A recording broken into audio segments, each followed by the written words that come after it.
কেমন আছো সবাই? আই হোপ সবাই ভালো আছো। আমিও আলহামদুলিল্লাহ ভালো আছি। আজকে আমার পরীক্ষা শেষ হলো অ্যান্ড আজকে কয়েকদিন ধরে অনেক বেশি ব্যস্ত অ্যান্ড অনেক বেশি এক্সামের প্রেশার ছিল। সব কিছু মিলিয়ে আমি অনেক বেশি ব্যস্ত ছিলাম অ্যান্ড আজকে অনেক দিন থেকে বড়ই আসার পর এই সিজনে আমি অনেক দিন থেকে ভর্তা খাওয়ার ইচ্ছা হচ্ছিল, বাট খাওয়া হচ্ছিল না ব্যস্ততার জন্য। তো আজকে আমি ভর্তা মেক করেছিলাম। এই যে দেখো, ওয়েট তোমাদেরকে দেখাচ্ছি। এই তো দেখতে পাচ্ছ। তো এই ভর্তাটা বানিয়েছিলাম আমি বড়ই, তেঁতুল অ্যান্ড মরিচের গুঁড়া, লবণ সব কিছু দিয়ে। অনেক দিন থেকে খাওয়ার ইচ্ছে ছিল, বাট খাওয়া হচ্ছিল না ব্যস্ততার জন্য।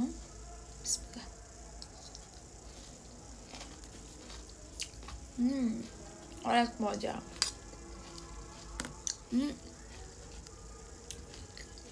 যেহেতু এখন বড় সিজন, তোমরাও বাসায় ট্রাই করতে পারো।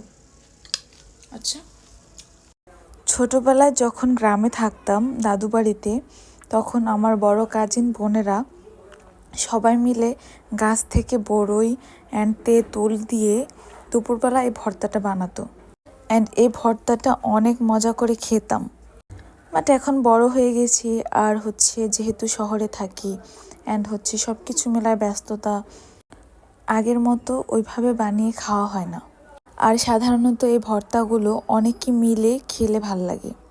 এই ভর্তায় ছিল তেঁতুল, টমেটো, তারপর বড়ই, মরিচ গুঁড়ো অ্যান্ড লবণ, সব কিছু মিক্স করে বানিয়েছি। অ্যান্ড আচ্ছা, ধনেপাতা ছিল। আমি কালকে এই ভর্তাটা খেতে চেয়েছিলাম রাত্রেবেলা। আমি বড়িগুলোকে ম্যাশ করে রেখেছিলাম, বাট কালকে শরীর অনেক বেশি টায়ার্ড ছিল অ্যান্ড তখন আমি বানাতে পারিনি, ফ্রিজে রেখে দিয়েছিলাম। তো আজকে কলেজ থেকে এসে এক্সাম দিয়ে দেন মেক করেছি। অসম্ভব মজা। চাইলে আমার সাথে তোমরাও খেতে পারো। নাও।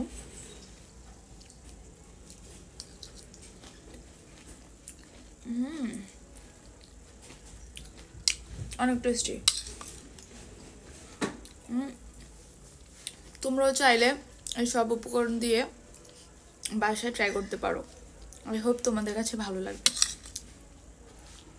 তো আমি ভর্তাটা শেষ করি। সবাই ভালো থাকো।